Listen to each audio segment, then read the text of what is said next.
Tara na guys, pasyalan po natin ang Monumento Caloocan. Ito po yung SM City na dating Grand Central na dating nasunog po. Ngayon SM City Grand Central na po guys. Yan po. Yan po ang Caloocan. Tara na guys, pasyalan naman natin dito sa loob. Yan po. Ito po yung loob ng SM City. Yan, kung mapapansin po natin dito may security guard dahil isa-isa lang po yung pwedeng pumasok para magpalitrato po sa loob po. Kaya may bantay po dyan guys. Isa-isa lang. Hindi pwedeng marami. Yan guys. At ito po yung mga Christmas tree nila. Christmas light decor po dito sa loob ng SM City Grand Central dito sa Caloocan. Yan po, Rizal Avenue.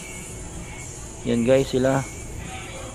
At pupuntahan naman po natin dito yung monumento ng Caloocan. Titignan po natin doon si Andres Bonifacio, yung rotonda po doon guys. Yan po, ito po yung mga kababayan natin na maraming tumatawid po sa area na ito. Dito po yan sa tapat ng SM City. Ito po yung area kung saan napakarami talagang tumatawid po dito, kaya naman po may mga traffic enforcer po doon sa gitna po sa ilalim ng railis ng tren. Yan, para mag-assist sa mga kababayan po natin na tumatawid para ligtas po silang lahat guys. Yan po. Yan po yung mga traffic enforcer guys, nasa gitna po ng kalsada. At yun naman po yung monumento. Yan, ito naman po yung monumento guys. SM Hypermarket nakalagay po dyan. Yan. Ito po yung bantayog po ni Andres Bonifacio. Yan. Kung makikita po natin dito talagang sobrang napakarami pong mga sasakyan po dito. Yan po. Magagaling po ng Pangasinan, Bulacan. Yan po. Apalit, Pampanga. Yan. Yung mga biyaheng Nabotas, Malabon, biyaheng Pasay. Yan po, biyaheng papuntang SM North. Yan po, Cubao.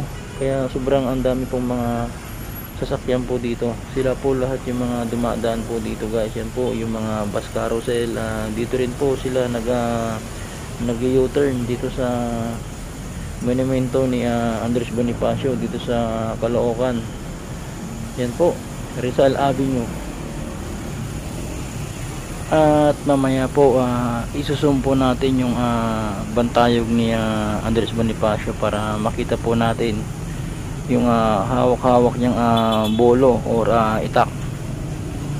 Pero ngayon panoorin muna natin yung mga motorista po dito na mga dumadaan po. Ito po ay oras po ng alas 10 ng umaga. Yan po.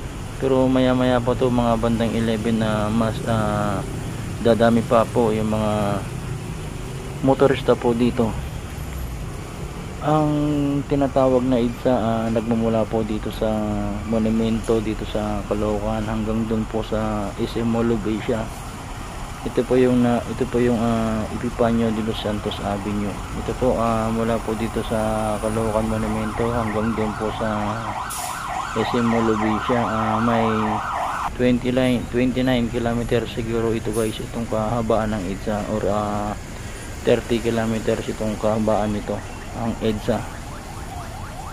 Kaya lahat po ng mga kababayan natin kapag dito po dumadaan sa EDSA, lalong lalo na kapag mga rush hour po, magbaon lang po tayo ng maraming pasyensya at maglaan po tayo ng maraming oras para hindi po tayo malate sa ating mga pupuntahan.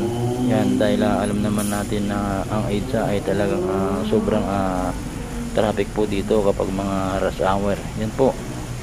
Kaya lagi lang po tayo magbigayan dito sa EDSA dahil alam naman natin na talagang sobrang ang dami po ng mga motorista po dito. Yan po.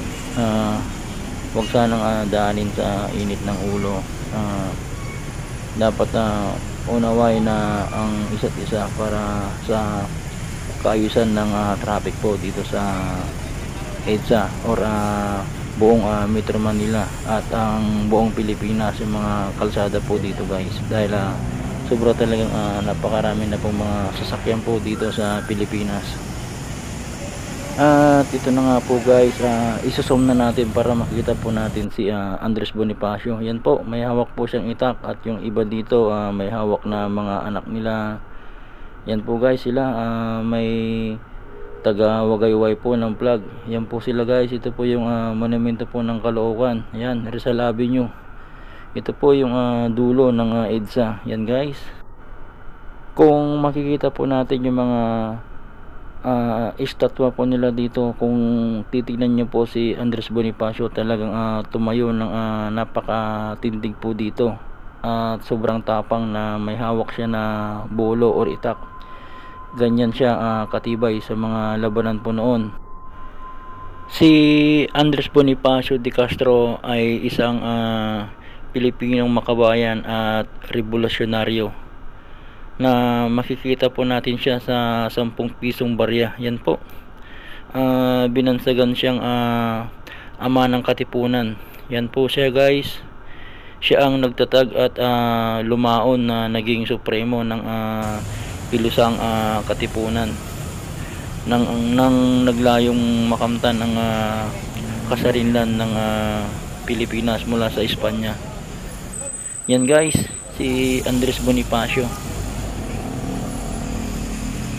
Ipinanganak siya noong November 30, 1863 sa Tondo, at namatay siya noong Mayo 10 ng 1897 sa Maragondon.